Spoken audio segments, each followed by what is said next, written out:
Pessoal, então, dentro do mês da cardiologia, né, do time de cardiologia da UTI, a gente vai fazer algumas atividades, né, e a gente antecipou essa conversa aqui sobre catéter de artéria pulmonar, tá? E vamos fazer também, posteriormente, uma parte prática com esse conteúdo, tá? Que deve ser para o mês que vem, tá? Então, a gente vai falar um pouco sobre monitorização hemodinâmica, né? A monitorização invasiva, né, pelo catéter de artéria pulmonar, catéter de Swan-Ganz. A gente vai falar um breve histórico, né, indicações, o catéter de artéria pulmonar, propriamente dito, como que é feita a monitorização, os parâmetros que a gente consegue observar, né, bem como os cuidados de enfermagem, os cuidados do manuseio, né, as complicações e, por fim, uma conclusão. Lembrando que para a monitorização hemodinâmica do paciente, nós temos várias formas, né? Então, a não invasiva, que a gente vai ter a pressão arterial não invasiva, nós podemos avaliar, fazer a monitorização por meio de débito urinário, nível de consciência, tempo de enchimento capilar, isso daí a gente consegue acompanhar o paciente, fazer a monitorização hemodinâmica não invasiva dessa forma. Atualmente, nós temos a minimamente invasiva, né, que nós passamos uma PAI no paciente, e os monitores mais novos, né, os monitores mais atuais, que têm uma tecnologia mais avançada, eles conseguem, pela análise da curva, análise do contorno da curva de pulso, né? Ele consegue passar para a gente débito cardíaco, índice cardíaco, e com esses valores, juntamente com peso, idade, né, e gênero do paciente, eles têm um algoritmo que vai dar também outras variáveis para a gente, né? A ideia hoje é falar da monitorização invasiva, né, que é o catéter de artéria pulmonar, né, de Swan-Ganz. Então, um breve histórico, né? Lá nos idos de 1960, 1940, 1960, os pacientes viu-se a necessidade de ter uma monitorização hemodinâmica dos pacientes que apresentavam coronariana, síndrome coronariana. Então, no início da década de 60, começou-se a aferir a PVC, né, com o intuito de verificar a volemia do paciente, só que a PVC, que é lida, né, no catéter venoso central, ela só nos dá um parâmetro que hoje em dia a gente usa pouco, mas a gente conseguiria observar o lado direito do coração, as câmaras direitas, né? Ato direito e ventrículo direito. Nós não conseguimos ter débito cardíaco, não conseguimos saber como era, ter uma forma de avaliar as câmaras esquerdas do coração, né? Nesse contexto, né, Jeremy Swan e William Ganz, eles criaram, né, uma técnica que pudesse ser avaliado o débito cardíaco desses pacientes, né, com síndrome coronariana aguda, né, que é o catéter de Swan-Ganz. Esse barquinho mais à frente a gente vai falar sobre um pouquinho dele, o que levou, né, qual a ideia que eles tiveram em relação a esse barco à vela, tá? Então, como eu disse, no início de 70, né, com o surgimento do catéter de artéria pulmonar, no início ele era sempre utilizado para monitorização hemodinâmica dos pacientes que apresentavam síndrome coronariana aguda. Posteriormente, foi observado que ele também podia ser utilizado para a monitorização, né, e avaliação dos pacientes nos diversos tipos de choque, doenças de etiologia cardíaca, né, pacientes graves, cirurgias cardiovasculares, transplantes, né, doentes graves, hipertensão pulmonar, que nós usamos bastante também, né, e atualmente a utilização, como eu falei, né, a utilização do Swan-Ganz é um pouco discutível, porque ela é extremamente invasiva, a gente vai ver conforme a gente for conversando sobre o catéter, né, como que é a introdução, aonde ele fica localizado, né, porque as novas tecnologias com um catéter minimamente invasivo numa artéria, a gente consegue ter uma avaliação do débito cardíaco, né. Entretanto, né, então as indicações atuais do Swan-Ganz, então, como que nós utilizaríamos o Swan-Ganz atualmente, né? Pacientes com IAM complicado, transplantes cardíacos e pulmonar, nós vemos sempre aqui na UTI que quando muitas vezes pacientes que fazem um transplante cardíaco pulmonar e dentro do transplante eles evoluem com algum tipo de choque, né? distributivo, por inflamação, ou até mesmo cardiogênico, né? Eles chegam para a gente com catéter de Swan-Ganz, a insuficiência cardíaca grave, tamponamento cardíaco. Quando nós necessitamos monitorizar um paciente que tenha uma ICC descompensada, né, para a gente conseguir distinguir também se o edema pulmonar é cardiogênico ou não, né? E os diversos tipos de pacientes graves que necessitam de uma monitorização mais aproximada, mais fidedigna. Sendo o Swan-Ganz hoje o padrão ouro ainda para aferição do débito cardíaco, tá? Por mais que nós tenhamos equipamentos que, pela avaliação da curva de pulso ali, ele consiga nos dar um débito cardíaco estimado, o débito cardíaco avaliado pelo Swan-Ganz ainda é o padrão ouro, né? O Swan-Ganz, ele não tem uma contraindicação absoluta, tá? Ele tem várias contraindicações relativas. Por que eu acho que não deve ter, que eu imagino que não tem absoluta? Porque o paciente que recebe é um paciente extremamente grave com diversas comorbidades, né? Mas nós vamos ter várias contraindicações relativas e teremos que avaliar sempre o custo-benefício da utilização dessa monitorização invasiva, tá? Paciente que tem um bloqueio de ramo esquerdo, né? Paciente que tem a substituição de válvulas tricúspide ou pulmonar, né? Porque a gente vai observar que o catéter passa por dentro do átrio direito e ventrículo direito, né?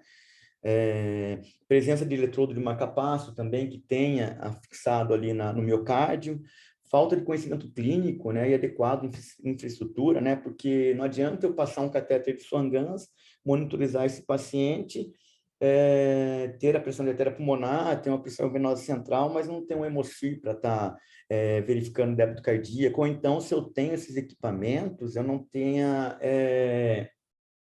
saiba interpretar os dados que ele me dá, né? Eu tenho que saber interpretar também, né? Porque se eu não interpretar de forma correta, eu posso fazer mais mal para o paciente do que bem, tá?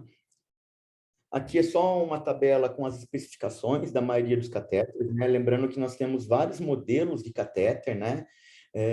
Eu vou mostrar o simples aqui e depois vou mostrar o que a gente usa na instituição, mas são vários modelos que eu posso ter várias monitorizações sendo acopladas a ele. Tá? Então, ele tem em torno de 1,10 m de comprimento, 7,5 frentes, né? Diâmetro do balão de 13 milímetros, né? O introdutor é de 8,5 a 9, o balão recebe 1,5 ml, né, de ar, né? Ele vem com uma seringa de 3 ml, entretanto, ela é limitada a 1,5, né? Essa seringa já compõe o catéter, tá? A gente nunca deve pegar uma outra seringa para estar conectando ali. Tá? Então, aqui já é o catéter mais simples, né? Não o mais simples, mas um que já tem um termistor, seria um intermediário. Então, o que a gente pode observar nesse catéter, né? Para a gente ir conhecendo já o equipamento. A via distal, que é essa via amarela, né? É a linha que vai avaliar a artéria pulmonar. Na ponta, lá na mais distal do catéter, a gente tem o balonete, né? Que aqui ele está insuflado com 1,5 ml. Nessa via distal, eu consigo aferir a pressão da artéria pulmonar quando o balonete está desinsuflado e a pressão de oclusão da artéria pulmonar ou pressão capilar ou então que a gente pode também denominar de pressão de átrio esquerdo, desculpa, né? Quando o balão estiver insuflado, tá? Então, aqui é a via distal. É bem como nessa via distal que nós vamos coletar a gasovenosa mista, tá? Que a gente vai conversar mais à frente. A via proximal, que é a via azul, ela vai ficar a saída, né, dessa via distal, ela vai ficar introduzida quando o balão estiver bem locado, a saída dela vai ficar, nós vamos ver num slide mais à frente, vai ficar próximo, vai ficar dentro do átrio direito, né? E esse posicionamento no átrio direito vai nos dar a curva de pressão do átrio direito, que é a PVC, tá? A gente vai vendo mais à frente também. A via vermelha do balonete, que vem com a seringa para ser conectada nela. Então, quando nós conectamos na via vermelha, insuflamos 1,5 ml, o balonete é insuflado, tá? Nós temos a conexão do termistor, né? Então, os catéteres utilizados na instituição, nós conseguimos, com o termistor, avaliar o débito cardíaco contínuo do paciente, tá? A gente vai ver num slide mais à frente, mas esse termistor tem a finalidade de aquecer e resfriar em tempos, né? Com a monitorização do equipamento, do Hemocir ou do Vigilance. E nesse contexto, ele emite o calor e é captado na ponta do balão. Então, tem um termistor um pouquinho antes, a gente vai ver mais à frente, na ponta do balão, ele é captado esse sangue mais aquecido, ou resfriado, né? Ou quando foi resfriado. E ele cria uma curva. Essa curva, o valor, né? O espaço embaixo da curva vai dar o débito cardíaco para a gente. É um cálculo que é realizado pelo equipamento, tá? E nós temos aqui na instituição também os nossos catéteres, eles apresentam um leitor de fibra ótica, né, que fica à frente do balão, né, a gente vai ver no catéter, mas no próximo slide, que ele dá para a gente a SVO2. A partir do momento que a gente introduz o valor de uma gasometria, coleta a gasometria arterial do paciente, introduz os valores arterial e venosa, na verdade a venosa, e introduz os valores no Hemocir ou no Vigilance, e a partir daí ele começa a captar e dar o valor da saturação venosa. Então, o que eu disse agora, né? Então, aí nós temos um filamento de cobre que vai aquecer e vai resfriar, que vai conseguir, lá na frente do termistor, ler, né, essa temperatura, e a gente vai ter o cálculo do débito cardíaco, e vai ter também a leitura da saturação venosa central. O posicionamento do balão, então, que a gente vai estar vendo aqui nessa imagem, né, então, ele é introduzido pela jugular interna direita, né, prioritariamente, podendo ser pela esquerda também, mas o ideal é que seja pela jugular interna direita. Ele vai passar por dentro do átrio direito, né? Nós temos aqui a entrada da via proximal, né? Onde nós vamos estar verificando a pressão venosa central, né? Ou a pressão do átrio direito. Ele passa por dentro do ventrículo direito e fica alocado no tronco da artéria pulmonar em um de seus ramos, tá? Temos o termistor também aqui próximo, que vai fazer a leitura da temperatura, né, que foi produzida pelo fio de cobre, tá? E na ponta distal nós aferimos a pressão da artéria pulmonar, quando o balão estiver desinsuflado, e com o balão insuflado nós vamos realizar a aferição da leitura da pressão de oclusão da artéria pulmonar. Se alguém tiver alguma dúvida, estiver falando muito rápido, pode parar, pode interromper, eu retorno e retomo o assunto, tá? Então, aqui só para nós observarmos, então, ele inserido no paciente, né? Nós temos aqui, então, o local onde é feita a leitura da fibra óptica para a leitura da saturação venosa contínua. Aqui, nossa seringa de 1,5 ml, ela está insuflada nesse momento, né? A gente pode ver que ela está lá para frente. Ela tem que permanecer desinsuflada na maior parte do tempo, tá? Aqui na direita ela está desinsuflada, bem como as conexões aqui, né? De pressão arterial de átrio direito, a linha amarela que é a proximal e a azul que é a proximal e a amarela que é a distal, aqui em cima. Quando nós vamos pensar em curvas aqui, eu vou falar mais à frente, mas aqui, então, quando na introdução do catéter de Swan-Ganz, né, fica todo mundo olhando para o monitor lá, né, então, é feito inicialmente pelo médico que vai funcionar, ele funciona o introdutor, né, e posteriormente ele vai fazer a passagem do catéter, né, e é interessante que nós saibamos, até para auxiliar o médico, né, ou auxiliar a equipe, nós temos que entender aonde está esse catéter, qual o posicionamento desse catéter, né? No vídeo à frente a gente vai compreender melhor, mas aqui eu vou falar um pouquinho sobre as curvas, né? Então, quando eu começo a introduzir o catéter, a ponta do catéter vai, quando ela atingir o átrio direito, nós vamos ter aqui no átrio direito uma curva de pressão venosa central, né? De PVC. Então, ela é bem baixa, né? Não chega a 10, muitas vezes, né? E tem esse formato mais reduzido. Quando a ponta do catéter entra no ventrículo direito, nós temos uma curva de ventrículo direito. O ventrículo direito ele tem uma contração né? Ela não é tão forte quanto a do ventrículo esquerdo, entretanto, você vai observar, né, essa curva de pressão maior, mais apiculada, né? Apresentando até um nó dicrótico, não muito proeminente, mas você tem um nó dicrótico, né? Então, esse daqui ele mostra para a gente uma pressão diastólica, ela próxima ainda da pressão de átrio direito, né? Uma pressão venosa, tá? Conforme nós vamos progredindo, o médico vai progredindo o catéter, né? Esse catéter ele entra na artéria pulmonar, né? Ele passa pela válvula pulmonar e adentra na artéria pulmonar. Quando ele adentra na artéria pulmonar, a pressão diastólica, ela eleva, né? Então, a gente vê aqui que a curva que era diastólico mais baixa, ela se torna mais alta, né? Você tem um nó dicrótico mais proeminente, né? Isso aqui mostra para a gente que a ponta do catéter já atingiu a artéria pulmonar. E quando nós realizamos a oclusão, né? O médico realiza a oclusão da artéria pulmonar, tá? Você vai ter uma curva praticamente idêntica, né? Bem parecida com a curva anterior de átrio direito, né? De PVC. Essa curva de oclusão, né? Pressão de oclusão da artéria pulmonar, que seria igual à pressão de átrio esquerdo, né? Seria a PVC do átrio esquerdo, né? Essa curva ela é bem parecida com a da PVC, entretanto, ela tem um valor maior. Você vê que ela fica aqui próximo de 10 milímetros de mercúrio, que antes não chegava a 10, aqui ela está em 10, tá?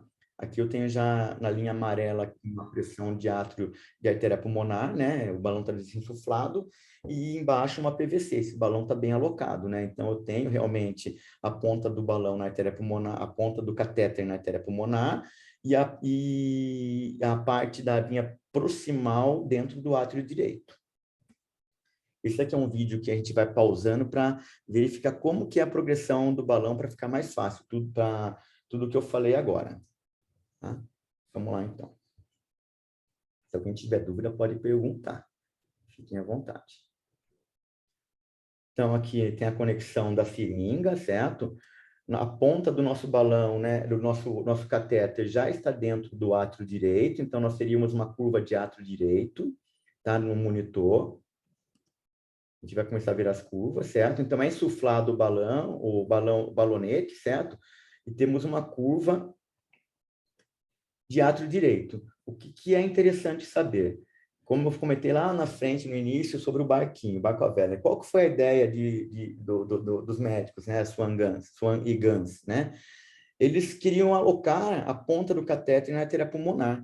Então, como que eles conseguiriam ter certeza que ele iria até lá, né? Ele não iria enrolar dentro do átrio do ventrículo direito, né? Então, a ideia deles foi o quê?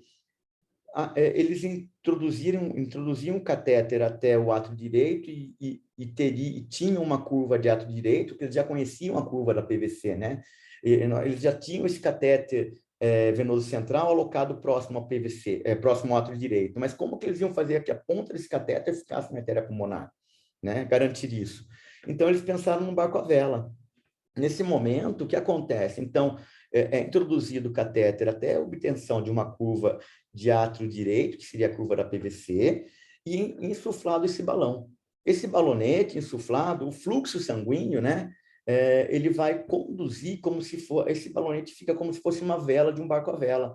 Ele vai conduzindo, né, por dentro da válvula tricúspide o balonete até que atinja o ventrículo direito. Aqui nós já temos uma curva de ventrículo direito. Podemos ver aqui o formato da curva de ventrículo direito, né? Vendo que ele tem uma pressão de átrio, a pressão diastólica, né? Ela é baixa, né? E eu tenho uma pressão sistólica mais alta, né? Então, nós temos uma curva, essa é a curva do ventrículo direito. Quando nós estiver sendo realizada a passagem desse balonete, né, a gente vai observar essas curvas no monitor multiparamétrico, certo? E o fluxo sanguíneo vai conduzindo esse balonete até que ele passa por dentro da válvula pulmonar, certo? Então, a partir do momento que ele passa por dentro da válvula pulmonar, nós podemos observar que ele atingiu a artéria pulmonar, certo? Nós tivemos a mudança dessa curva, aquela curva que eu falei para vocês que a pressão diastólica era próxima de 0, 0 a 4, 5 aqui, ela se tornou mais alta diastólica. Entretanto, A sistólica permaneceu a mesma, né? Permaneceu mais ou menos parecida. E nós vamos acompanhando esse balão vai sendo conduzido até o momento que ele oclui um dos ramos da artéria pulmonar, tá? Ele vai no tronco da artéria pulmonar e vai sendo direcionado pelo fluxo sanguíneo até que ele oclui um dos pontos da artéria pulmonar, um dos ramos da artéria pulmonar. E nós temos a curva de pressão, né, de oclusão de artéria pulmonar, que eu falei para vocês, que é bem parecida com a pressão venosa central, curva de pressão venosa central de PVC. Entretanto, ele é mais alto o valor dela. Lembra que lá embaixo, antes, ela é próximo de 0, né, 0 a 5, agora ela já se tornou em 10 aqui, que seria próximo à pressão diastólica, né, da artéria pulmonar. Na técnica de introdução do catéter, né? Então, o médico ele deve, depois que ele ocluir, ele desinsufla, traciona um pouco, verifica novamente para confirmar o posicionamento da artéria pulmonar, e insufla novamente, ele encunha novamente e depois ele desinsufla. E a monitorização fica continuamente dando para a gente a pressão de artéria pulmonar.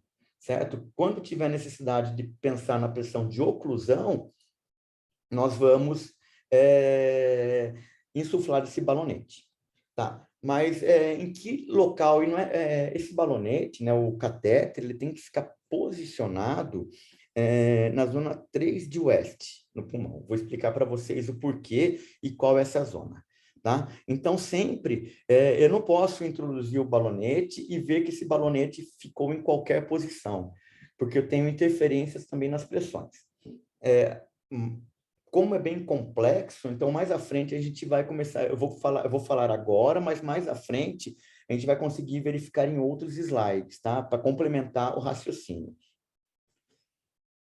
A intenção que nós temos de verificar a pressão de oclusão da artéria pulmonar, a pressão de oclusão da artéria pulmonar é a mesma pressão de átrio esquerdo, né? Então, a pressão de átrio esquerdo seria a PVC do átrio esquerdo. E como que eu consigo, colocando um balonete, né, um catéter na artéria pulmonar, verificar a pressão do lado esquerdo do coração, né? Como que está esse lado esquerdo do coração? Se eu tenho toda a pequena circulação, né, no caminho, que é a circulação pulmonar, né? Então, a ideia é da teoria dos vasos comunicantes. O que seria essa teoria? Então, se eu tenho um vaso que não tem fluxo nesse vaso, então, se eu obstruir esse vaso e limitar ou então acabar, né, com o fluxo desse vaso, né, então eu ocluir esse vaso, eu não tenho mais fluxo nesse vaso, eu consigo aferir toda a pressão que é nesse ponto da oclusão. Se eu não tiver fluxo,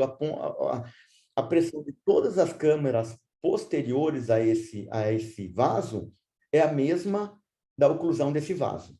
Então, quando eu ocluo qualquer vaso da artéria pulmonar, que está comunicado com o átrio esquerdo do paciente, a pressão de oclusão desse vaso comunicante, né, ele é a mesma pressão que é exercida, que existe dentro desse átrio esquerdo.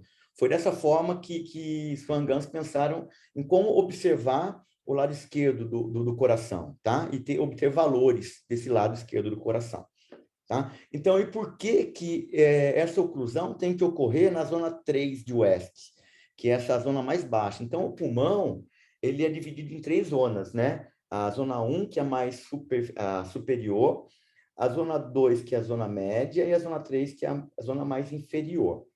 A zona 1, na zona 1, a pressão alveolar, pela a facilidade maior que nós temos de preencher esses alvéolos pulmonares, né? A pressão é menor, então a gente consegue ventilar melhor os alvéolos pulmonares.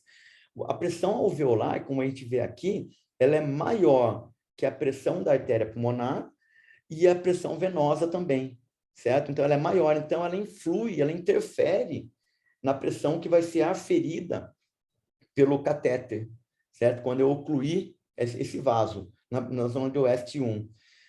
Na zona 2, a pressão alveolar ela é maior que a pressão venosa, mas ela é menor que a pressão da artéria pulmonar. Por ela ser maior que a pressão venosa, ela também interfere nos valores que vão ser obtidos. Tá? A gente vê aqui que o alvéolo ele acaba pressionando, né? Então, os vasos sanguíneos, ele altera essa pressão. Já na zona 3 de oeste, essa pressão alveolar, ela é menor que a pressão arterial e é menor que a pressão venosa.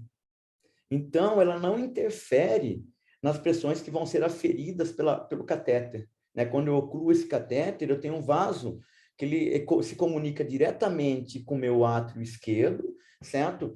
E não tem os alvéolos, eles não tem nada no caminho que interfira, não tem o fluxo e também não tem a pressão alveolar interferindo, tá? Então eu consigo ter uma informação, né, uma aferição de pressão mais fidedigna. E como que eu tenho certeza que o meu catéter migrou, né, ou ele foi para a zona de West 3? No raio-x de tórax, quando nós fomos observar, o raio-x do Swan-Ganz, ele tem que fazer essa volta e a ponta do catéter tem que estar apontando para baixo. Se ele estiver apontando para cima ou estiver num nível de 90 graus, ele não está bem posicionado. Nós temos que desinsuflar o balonete, né, se ele estiver insuflado. Nesse caso, a gente vai ficar sempre desinsuflado, mas quando nós tivemos que desinsuflar o balonete, insuflar novamente e fazer com que, introduzir de uma forma que ele migre, né, com o fluxo sanguíneo para a parte para a zona 3 de oeste. Ok? Aqui também nós temos outra imagem, né, só verificando, né, a PVC, uma pressão de artéria pulmonar, tá? A monitorização que nós realizamos, então, como que é feita a monitorização? Nós temos a monitorização multiparamétrica que é feita, que vai nos dar a pressão arterial pulmonar, a pressão venosa central, né? Nós podemos usar o hemosfio, que vai nos dar débito cardíaco, a saturação venosa central, né? E outros parâmetros que nós vamos conversar mais à frente. E temos o Vigilância 2 também, que nos daria alguns parâmetros, né? Mas aqui na instituição nós usamos mais agora, atualmente, o hemosfio. Tá? Quando nós vamos pensar em monitorização do paciente, monitorização invasiva, nós temos que lembrar que existe uma interação cardiopulmonar, né? Então, nós vimos anteriormente que temos uma interação cardiopulmonar. Quando tem um paciente, nós vimos que precisamos que a ponta do catéter esteja alocada na zona 3 do oeste, porque a pressão maior nos alvéolos altera a aferição da pressão. Um paciente que tenha uma PIP elevada na ventilação mecânica altera. Um paciente que esteja em ventilação espontânea, nós temos que fazer a leitura de uma forma, o paciente, porque a pressão intratorácica é negativa, então nós vamos ver nas curvas mais à frente. Né? Então, essa interação cardiopulmonar existe, nós temos que identificar isso daí. Né? O tônus autonômico, um paciente que está em síndrome de desconforto respiratório e tem uma vasoconstrição hipóxica, né? Ele pode ter uma vasoconstrição da artéria pulmonar e você vai ter uma artéria pulmonar maior o valor, ele vai ter um maior valor nas aferições, né? Nós temos que entender a resistência vascular pulmonar, né? A interdependência ventricular também, né? O paciente tem uma insuficiência cardíaca avançada. A mudança das pressões intratorácicas, né? Como eu falei, então, retorno venoso, a pressão positiva induzida pela ventilação mecânica, né? Então, o que nós conseguimos quando nós fazemos a monitorização com Swan-Ganz, nós vamos conseguir ter toda essa interação cardiopulmonar monitorizada por dados diretos e indiretos. Com ele, eu vou conseguir verificar a resistência após carga, né, de ventrículo esquerdo, então, por intermédio da resistência vascular sistêmica, né, a pré-carga do ventrículo esquerdo por conta da pressão de oclusão da artéria pulmonar, né, a pós-carga de VD, porque se eu conseguir, eu consigo a resistência vascular pulmonar, né, bem como a pré-carga de VD, certo? Pela pressão venosa central. Tá? Então, a gente tem que entender, o catéter de Swan-Ganz, nessa monitorização, a gente consegue entender toda essa interação cardiopulmonar. Tá? E na nossa monitorização hemodinâmica, né, a gente tem que pensar, então, nos valores de macrohemodinâmica e microhemodinâmica, né? Temos que entender o que é macro, o que é micro, e aonde a gente vai buscar cada informação, né? Quando nós pensamos em macrohemodinâmica, nós temos a pressão arterial média, que a gente consegue aferir minimamente invasivo, né? o tempo de enchimento capilar, perfusão periférica não invasiva, diurese, como eu falei do paciente, né? A PVC minimamente invasiva, ou então com Swan-Ganz também, né? O débito cardíaco, Swan-Ganz, se nós utilizarmos o Swan-Ganz, nós temos de forma invasiva, né? Que é o padrão ouro, então minimamente invasiva numa PAI, pela curva de contorno de pulso, e a pressão de oclusão de artéria pulmonar, com o Swan-Ganz. Na microhemodinâmica, nós temos a saturação venosa central, que a gente vai obter por intermédio intermitente por gasometria venosa, mas nós tivemos os monitores, né, o Hemosfere, nós coletamos a gasometria venosa e lançamos, né, essa gasometria venosa no Hemosfere, ele vai dar de forma contínua se nós tivermos o Swan-Ganz, né, introduzido no paciente, né? E com a saturação venosa central, a gente vai conseguir entender como está o consumo desse paciente, como está a VO2, né? Como desse paciente. Lactato arterial para saber sobre perfusão, lembrando que os valores de lactato eles podem ser alterados por conta de medicamentos, o paciente está recebendo adrenalina, né? E outros parâmetros, não só de perfusão, mas ele serve também para a gente como base de perfusão tecidual, né? A diferença veno-arterial de CO2, né? Então, a gente faz uma gasometria venosa e arterial, e com isso a gente consegue verificar o delta de CO2, e se ele estiver acima de 6, a gente consegue observar ou entender que esse paciente não está bem perfundido, né? E ver também se ele tem necessidade de infusão de fluido, se ele é responsivo a fluido, né? E várias outras coisas, mas a monitoração hemodinâmica a gente consegue fazer utilizando a microhemodinâmica do paciente. Aqui, como eu falei para vocês, então, como que a gente pode pensar, né, então, do sistema do Swan-Ganz, né, como que é feita a pressão de oclusão e como que a gente verifica, né, essa pressão de oclusão. Então, o Swan-Ganz é introduzido no ato direito, passa por dentro do ventrículo direito e vai lá no tronco da pulmonar. Né, com isso, o sangue é oxigenado, né, nos alvéolos, e eu tenho vaso comunicante diretamente com o meu átrio direito, né? E esse átrio direito, quando eu tenho a minha válvula mitral aberta, eu consigo avaliar o lado esquerdo do coração, né? Então, se eu tiver uma pressão de oclusão de artéria pulmonar elevada, certo? Provavelmente, esse paciente, se ele tiver uma pressão de artéria pulmonar elevada, ele pode estar com uma hipertensão pulmonar, por várias etiologias, né? Ou então, eu posso ter uma disfunção cardíaca. Se esse paciente não tiver uma disfunção pulmonar, e sim uma insuficiência cardíaca, tanto de câmara direita quanto câmara esquerda, eu posso ter um aumento das pressões de oclusão, certo? E esse aumento das pressões de oclusão vão dizer se esse edema agudo de pulmão é cardiogênico ou não, né? Então, esse sangue, o meu débito cardíaco vai ser diminuído, né? Quando eu for verificar também o débito cardíaco aqui no Swan-Ganz. Então, ele consegue me dar um parâmetro, como eu falei, da interação cardiopulmonar desse paciente. Tá? Então, aqui fica bem claro os vasos comunicantes, né? Então, eu não tenho nada. Por menos que eu interrompa o fluxo aqui, esse vaso que está comunicante diretamente com o átrio esquerdo, ele vai dar para mim a pressão de oclusão da artéria pulmonar. Se estiver meio difícil ou meio complicado, não estiver falando de forma clara, pode me perguntar, tá? Eu tento mudar a forma de explicar. Tá? Aqui, só para a gente entender, então, como que é feita a leitura dessa oclusão, né? Nós, enfermeiros, podemos fazer, tá? A gente vai conversar mais sobre isso, né? Mas nós podemos fazer a oclusão a leitura da oclusão da artéria pulmonar, tá? Então, nós temos uma curva da artéria pulmonar. Mais à frente, nós vamos lá em pressão da artéria pulmonar, selecionamos lá a oclusão, iniciar a cunha, né? E daí ele vai ter as pressões, nós iniciamos a cunha, e a partir daí nós vamos ter um traçado, após o início da cunha, que vai nos dar a pressão de oclusão da artéria pulmonar. Tá? Isso aqui é só para a gente ter uma ideia de como que é feito, tá?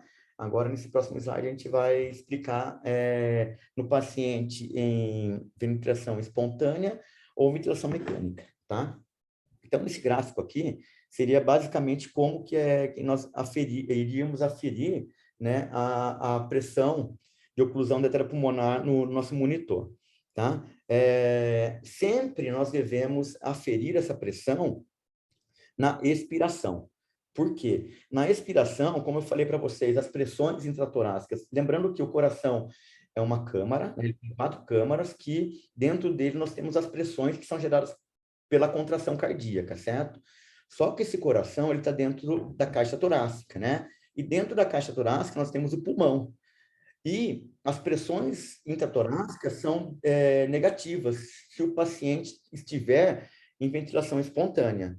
Então, nossa avaliação da pressão de oclusão da artéria pulmonar, para a gente saber, nós temos sempre que aferir no momento da expiração. Então, quando o paciente expira, eu tenho menos ar dentro desse pulmão, então as pressões intratorácicas estão menores e assim eu consigo ter nenhum falseamento, né? Na verdade, ela vai estar mais estável, eu não vou ter nenhum falseamento da aferição das pressões. O que seria isso? Então, aqui, o nosso paciente está em ventilação espontânea, aqui à esquerda, né? Então, ele vem na expiração, a pressão está em menos 10 milímetros de mercúrio, porque ela é mais negativa. Entretanto, na inspiração, a pressão fica mais negativa, para fazer com que o ar ambiente entre no pulmão, certo? Então, é a mecânica ventilatória. Quando ele fica mais, ele entra no pulmão, a pressão intratorácica fica menor, né? Então, fica menos negativa.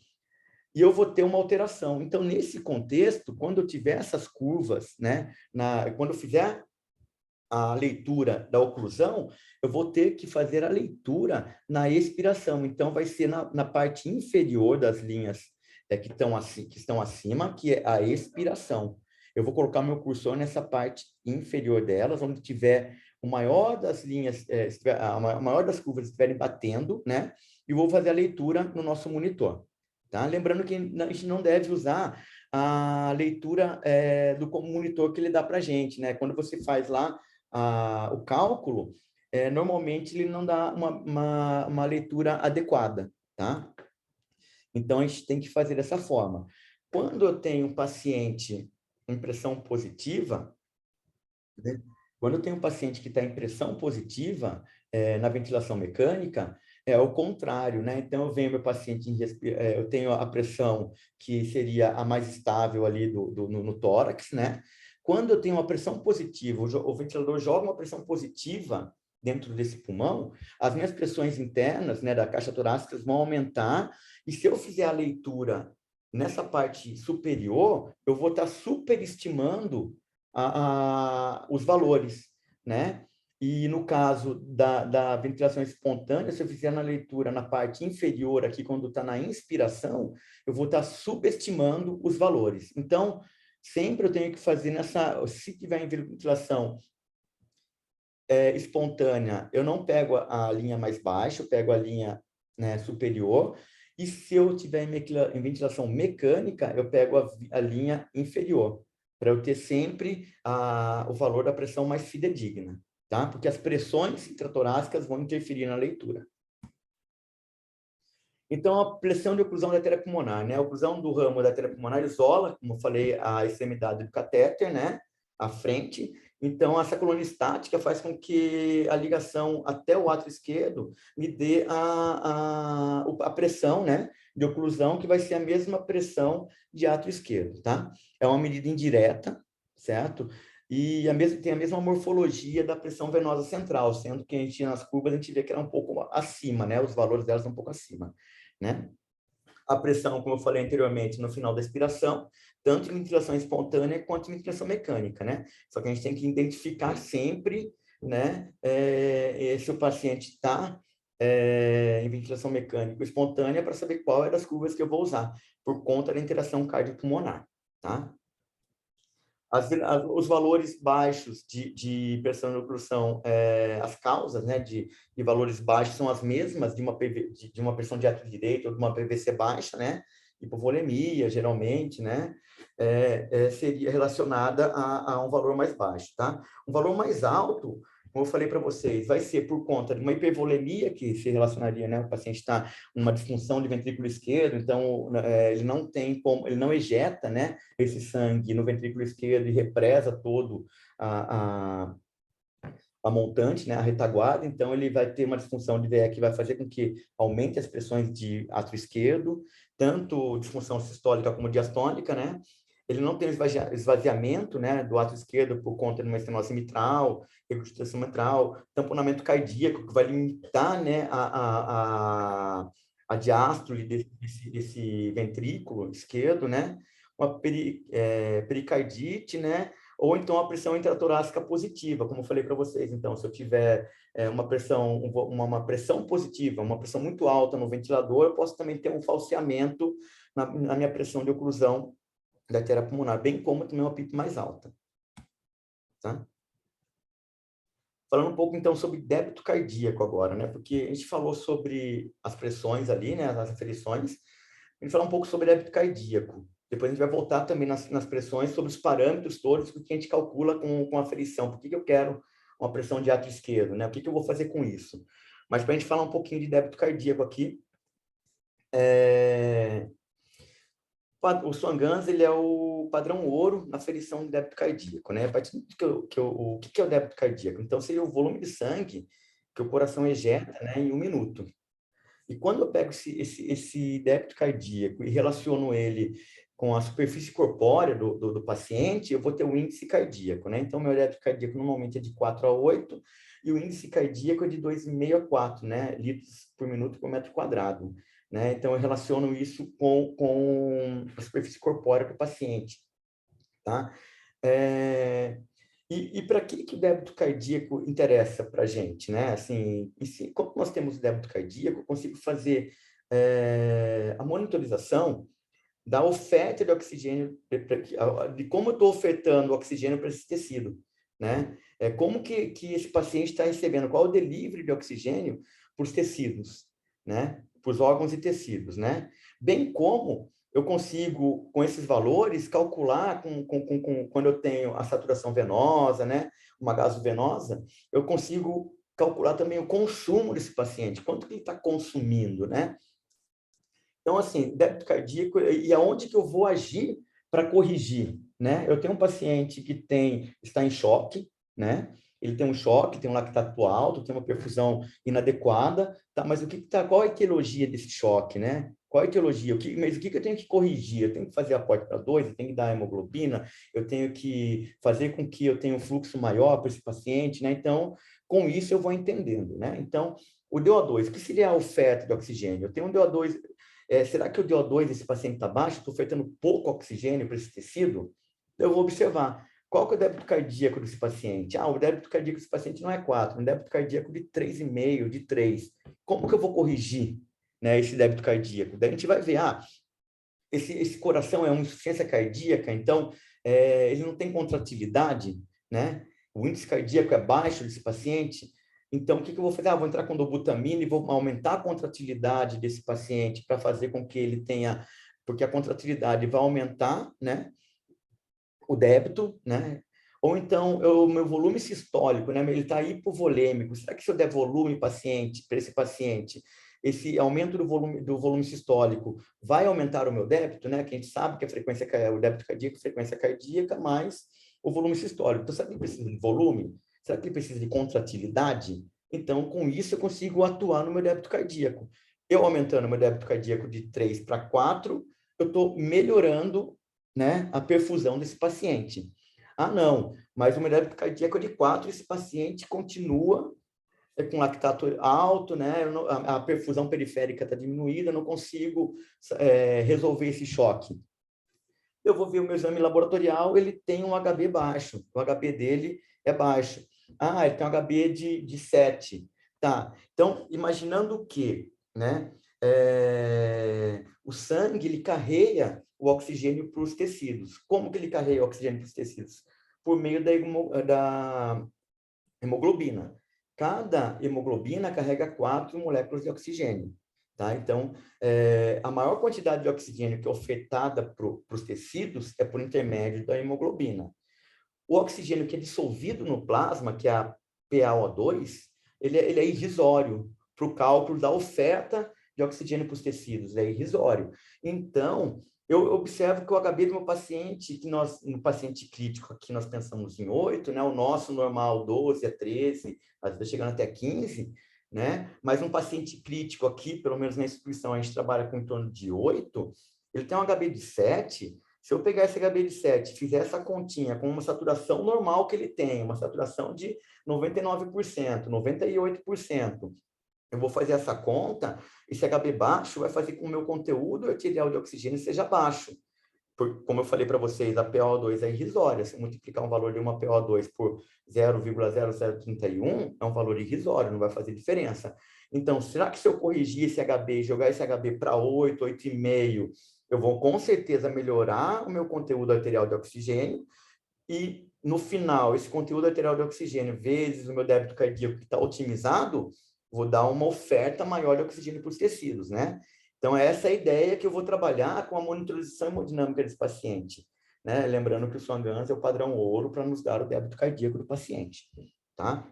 Então, eu tenho que entender toda essa interação de como funciona para poder saber aonde eu vou corrigir esse paciente, né? Daí, esse sangue oxigenado, eu consegui corrigir essa parte da hemodinâmica, da oferta de oxigênio do paciente. Então, esse meu trenzinho aqui cheio de hemoglobina, ele foi para os tecidos lá, né?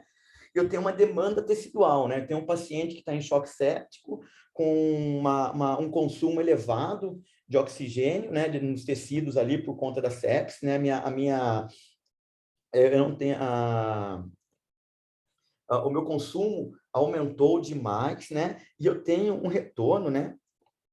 O retorno venoso, eu tenho uma saturação venosa bem baixa, né? Então, quando eu vou pegar uma gasovenosa e calcular um conteúdo arterial, o conteúdo venoso de oxigênio, eu vejo que esse conteúdo venoso de oxigênio está baixo, né? Eu tenho uma saturação venosa baixa, né?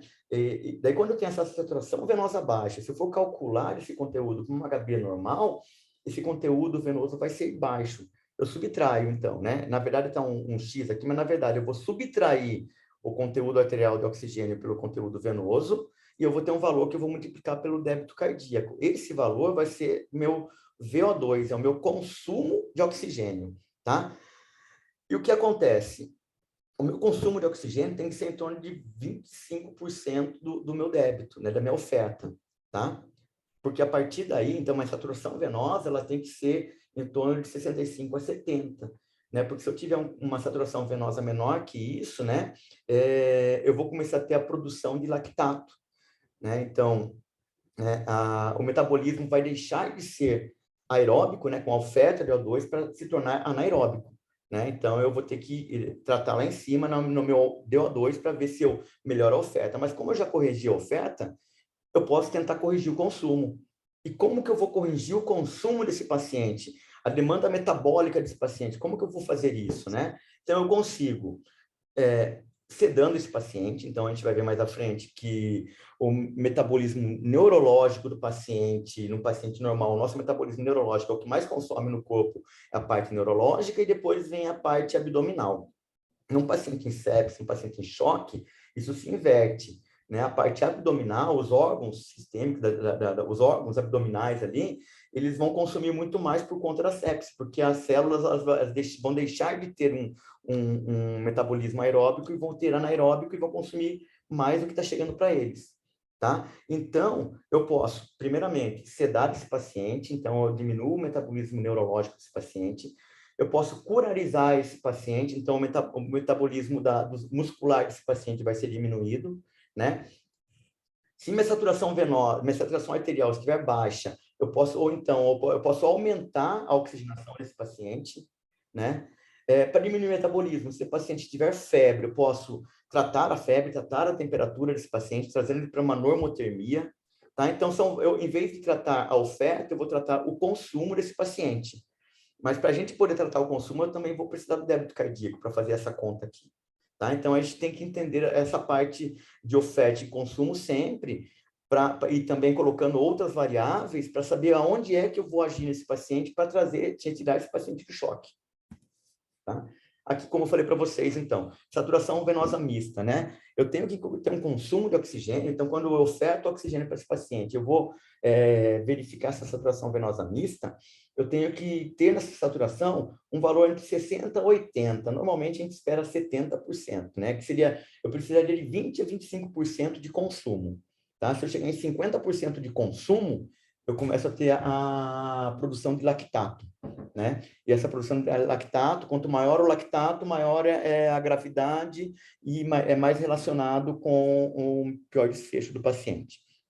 Então, eu posso conseguir a saturação venosa mista no catéter arteriopulmonar, certo? De forma intermitente, então esse valor a gente vai coletar na via amarela, a gente tem que coletar de forma lenta para que a gente não tenha hemólise, não tenha nenhum dano na hemoglobina ali para que altere os valores, tá? Então a gente coleta de forma lenta.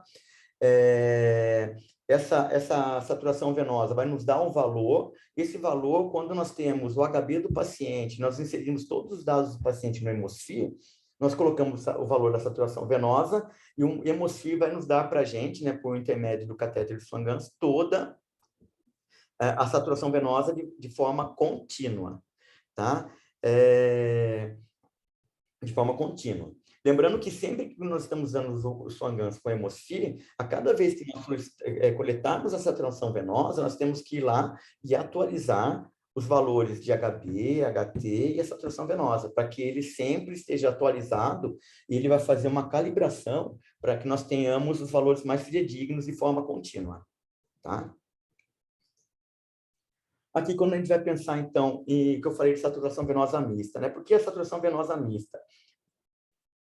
Se eu pegar a saturação, quando você coleta uma gasovenosa da via cava inferior, no paciente não choque, eu tenho um valor. No paciente em choque, eu tenho uma alteração bem grande do valor, certo? Bem como em um local da artéria pulmonar. Quando a gente faz a coleta da saturação venosa mista central, né, ali naquela região eu vou ter toda o sangue que vem da parte superior do corpo, da parte inferior do corpo, misturado, e ali eu tenho como se fosse uma mistura de todo o sangue do corpo. O sangue que é ofertado ao paciente, que está retornando para o pulmão, que vai passar pelo pulmão, ali eu tenho a mistura de todo o sangue, toda a parte inferior do corpo quanto da parte superior.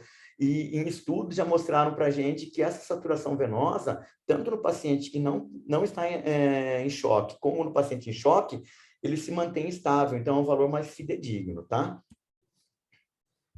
Agora, os cálculos que a gente tem, por que eu vou, o que vai me dar, né, além da oclusão da artéria pulmonar, né, o que os valores que são me dados pelo Swan-Ganz, como que eu vou obter os valores, né? Então, pensar do lado esquerdo do coração, do lado direito, depois a gente vai pensar do lado esquerdo do coração. Do lado direito, eu vou ter a pressão de ar direito, que é igual à pressão venosa central.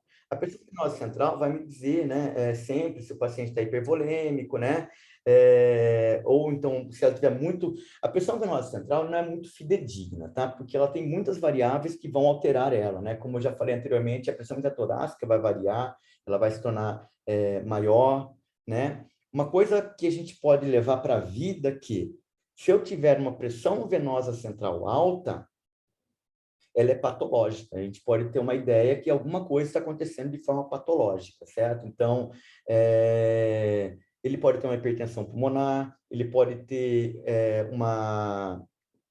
um edema pulmonar importante, com uma vasoconstrição hipóxica, né, que esteja levando a ou então uma SARA grave, que pode estar levando uma hipertensão pulmonar hipóxica, pode ter uma disfunção de VE que não regurgita para todo o pulmão, então esse pulmão ele começa a ter um regurgitamento e essa PVC se torna maior, né? Uma PVC alta, o paciente não é responsivo a fluido. Então, a gente não vai dar fluido, não vai tentar restabelecer um débito cardíaco em cima de uma PVC alta, certo? Lembrando que o paciente só é responsivo a fluido quando você faz fluido no paciente, você tem condições de avaliar o débito cardíaco desse paciente, tá? Ele vai responder a fluido quando eu faço 500 de Ringer e eu tenho um aumento no débito cardíaco desse paciente, de literatura fala de 8 a 12, de 10 a 15%, mas eu tenho um aumento do débito cardíaco e do índice cardíaco. Eu fiz fluido para esse paciente aumentou a pressão. Entretanto, eu vou falar que ele é responsivo ao fluido, eu vou fazer mais 500, eu tenho que tomar cuidado em observar isso daí. Por quê? A gente tem que pensar que, quando eu faço uma expansão volêmica no paciente com Ringer lactato, soro fisiológico, né? só 20% do volume que eu dei para esse paciente vai ficar dentro do vaso. Após um tempo, 80% desse volume vai para o extravascular. Esse paciente vai voltar a fazer, né, essa hipotensão refratária, né? Então, assim, tem pacientes que eu vou fazer volume, ele vai responder, vai ficar com um débito cardíaco ok, né? E vai segurar a pressão também, né? Mas eu tenho que pensar que eu tenho que ir com muito cuidado na hora que eu for infundir volume para esse paciente. Então, tem que ter uma avaliação da responsividade a fluido bem importante, né? Bem fidedigna. Então, a PVC ela não dá muita informação para a gente, né? A pressão arterial pulmonar, né? Pensando que quando eu vou fazer, eu consigo avaliar a resistência vascular sistêmica aqui embaixo do paciente. Então, após carga do ventrículo esquerdo, eu consigo avaliar utilizando a pressão arterial média do paciente, certo? Então, eu tenho uma PAM do paciente já avaliado, já monitorizado, e eu tenho minha PVC. Existe um cálculo que o monitor consegue fazer para a gente, se a gente introduzir esses valores nele, mas dá para fazer também no braço, mas é mais difícil. Mas com a PAM e com a PVC, né, a pressão de átrio direito, eu consigo calcular a resistência vascular sistêmica, que eu vou conseguir identificar a pós-carga do ventrículo esquerdo, tá? E daí por que eu, então, calculo a pressão de oclusão, a pressão de artéria pulmonar e a pressão de oclusão de artéria pulmonar? Né? Nisso eu queria chegar, falei da PVC e PAM, mas aqui que eu queria chegar. Da mesma forma que com a PVC e a PAM eu consigo calcular a resistência vascular sistêmica e a pós-carga do ventrículo esquerdo, com a pressão arterial média da artéria pulmonar e com a pressão de oclusão da artéria pulmonar, eu consigo calcular, né, a pós-carga de ventrículo direito. Tá? Eu consigo calcular a resistência vascular pulmonar. Eu calculando a resistência vascular pulmonar, eu consigo calcular a pós-carga de ventrículo direito, e aí eu conseguiria também identificar alguma disfunção ventricular direita. Se essa pós-carga estiver muito elevada, essa pós-carga pode estar levando à dilatação do ventrículo direito, e aí pode ser aí que eu tenha que agir numa insuficiência cardíaca direita, tá? Então, entrar com vasodilatador pulmonar, né? Até mesmo óxido nítrico, então eu teria que ter esses pensamentos, né?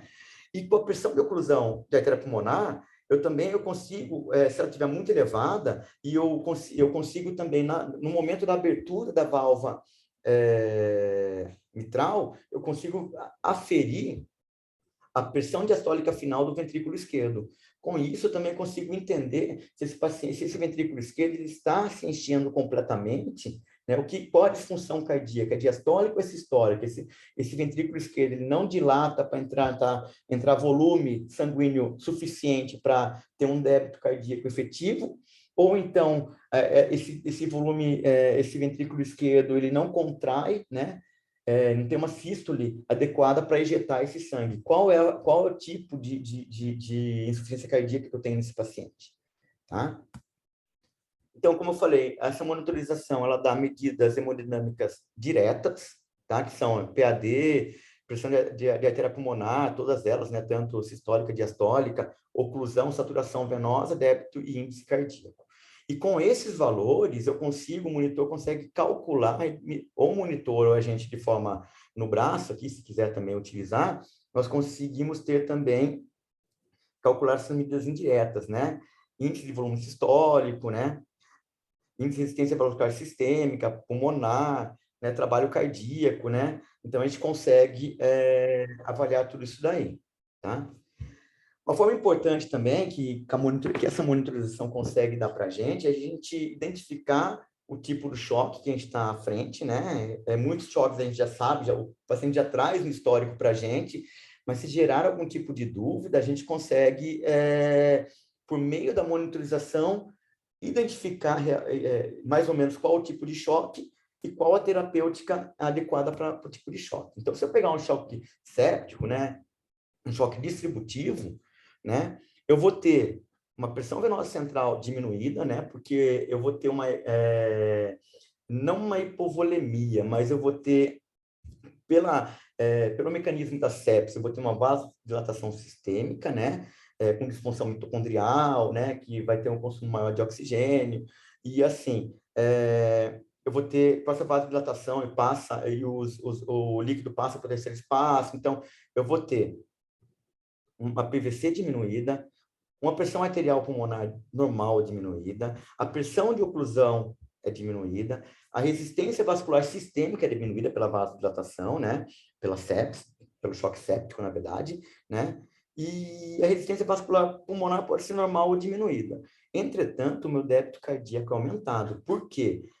Para que eu possa suprir toda esse mecanismo do choque, essa vasodilatação, eu vou ter o débito cardíaco, a frequência cardíaca, né? Vezes o volume sistólico. Então, eu vou ter uma frequência cardíaca maior, o paciente fica hiperdinâmico, ele vai ter um débito cardíaco aumentado, tentando melhorar a perfusão, tá? Entretanto, a sepse muitas vezes leva a miocardiopatias, né?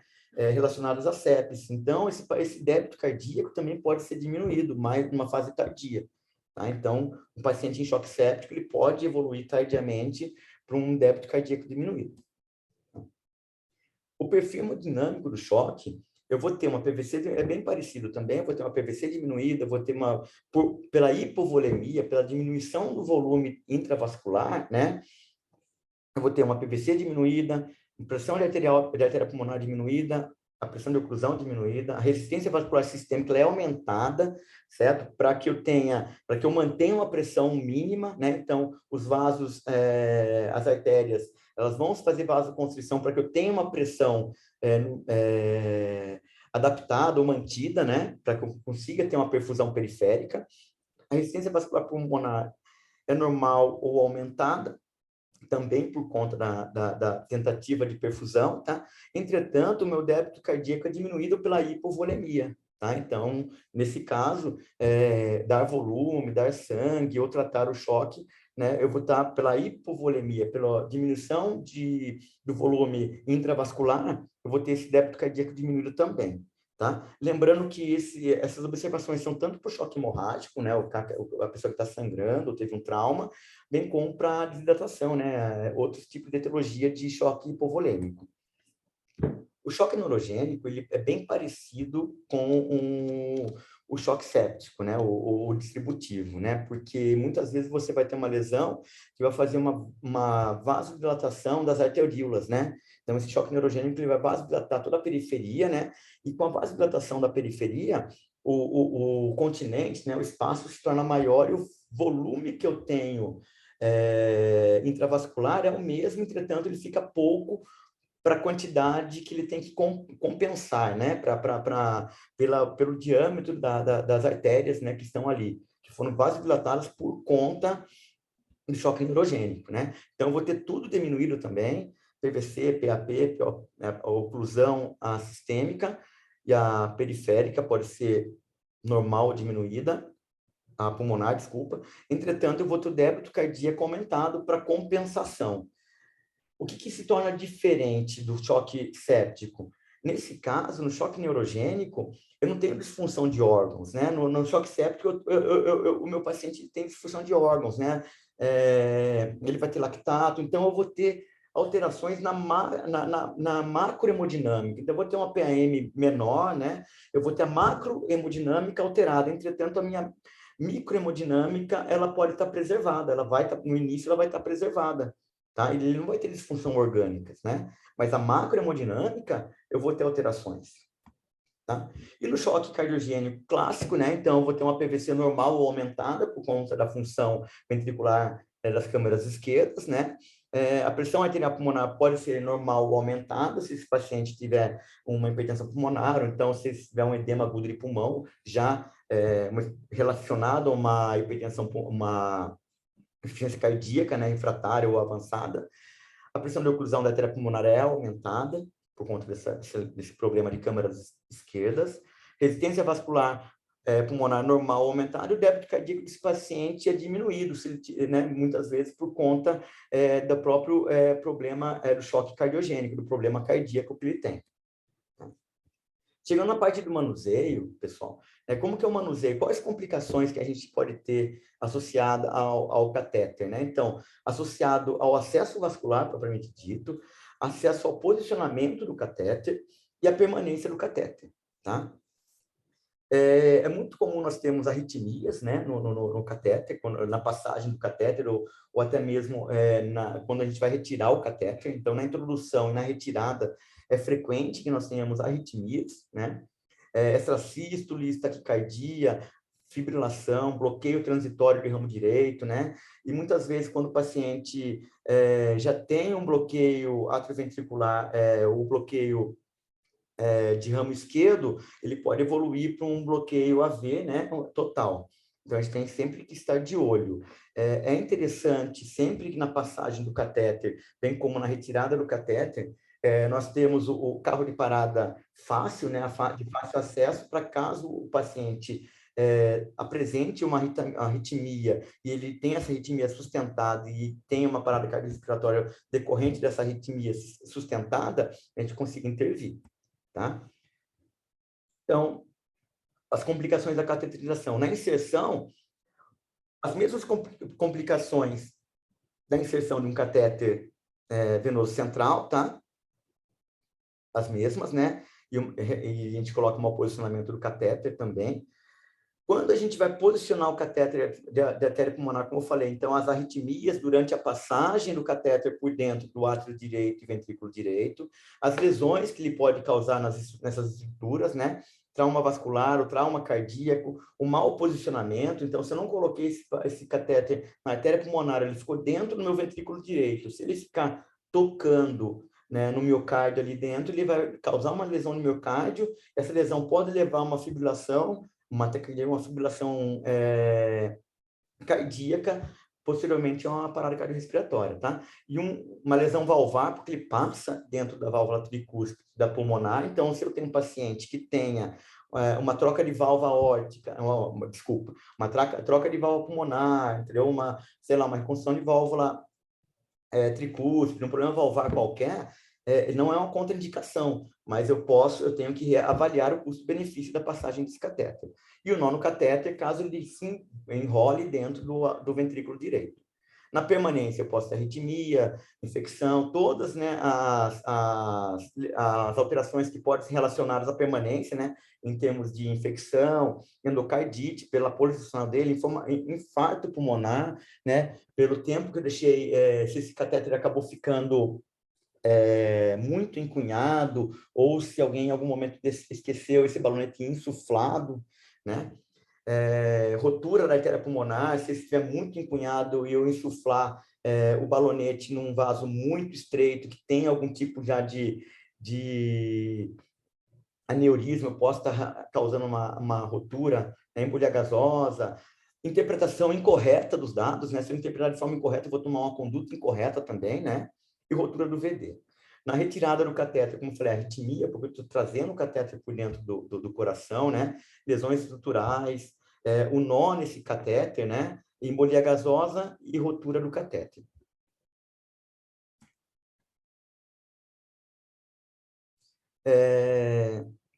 Cuidado no manuseio. Então, como que nós, enfermeiros, temos que cuidar desse paciente que está com catéter, tá? Então, verificar a forma da onda de pressão, né, antes de insuflar o catéter. Então, a gente tem que entender as curvas.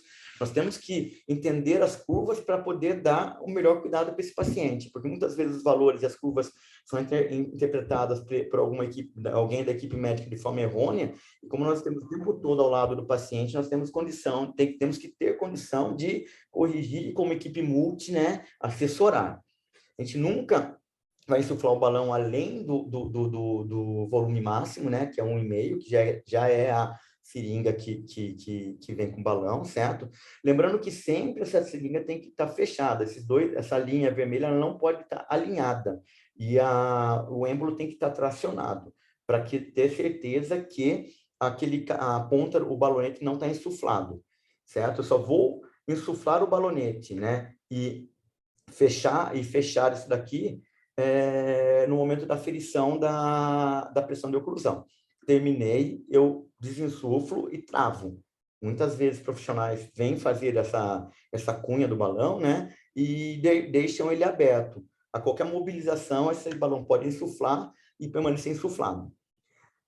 Essa seringa, quando nós insuflamos e não fechamos, essa automaticamente, por conta das pressões, né, intratorácicas e a pressão pela própria circulação sistêmica que está ali na artéria pulmonar, ela vai fazer com que esse êmbolo, o balão se esvazie e esse êmbolo venha para a retaguarda. Mas nós temos que sempre se atentar para que ele seja para a retaguarda e bloqueado aqui, tá? A gente vai fazer a cunha só quando necessário, né, por conta dos danos que a gente pode causar também. O mínimo necessário para fazer a cunha, então, dois ciclos respiratórios ali no máximo, 10 a 15 segundos. Se a gente tiver dificuldade para encunhar ou para fazer a cunha, nós devemos parar, certo? E pedir para uma pessoa que tenha mais habilidade ou outra pessoa tentar, com risco de fazer uma lesão vascular no paciente, né? E nunca lavar essa via do balão, tá? A gente nunca vai desconectar essa seringa. Cuidado na retirada do balão. Então,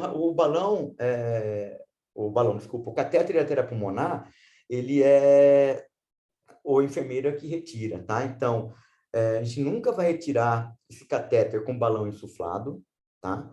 A gente nunca vai retirar, então a gente sempre vai ter que garantir que esse balão está desinsuflado.